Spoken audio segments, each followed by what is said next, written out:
Sobrang kinakabahan itong si Betsy sa lumalabas na resulta sa nasabing DNA test. Nang buong akala niya ay lumabas ng ama ay itong si Gerald. Ngunit nagulat na lang itong si Betsy nang si Robert ang ama ng kanyang dinadala ngayon.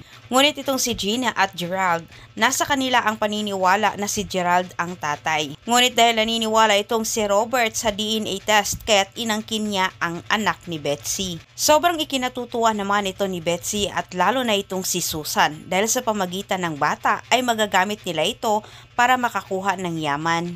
Subalit itong si Robert ay hindi na niya hinayaan na makabalik ang mag-ina sa kanyang mansyon. Diretsang sinabihan niya itong si Betsy na pagkatapos umano nitong manganak ay kukunin umano niya ang bata. Dagdag pang sinabi ni Robert dahil sa dinadala umano ni Betsy ngayon ay mauuto naman muli siya dito ni Betsy. Hindi pa rin umano magbabago ang kanyang nararamdaman dahil sa pangloloko umano ni Betsy. Samantala sa kabilang banda ay halos nawala na ng pag-asa itong si Gerald na ipakita pa ni Gina ang kanilang anak kahit siya nag-isip ng paraan paano niya masilip ang anak. Naglakas loob na itong si Gerald na akyatin ang bahay nila ni Gina na sa kanyang pagkaakala ay hindi naman siya mahuhuli ni Robert.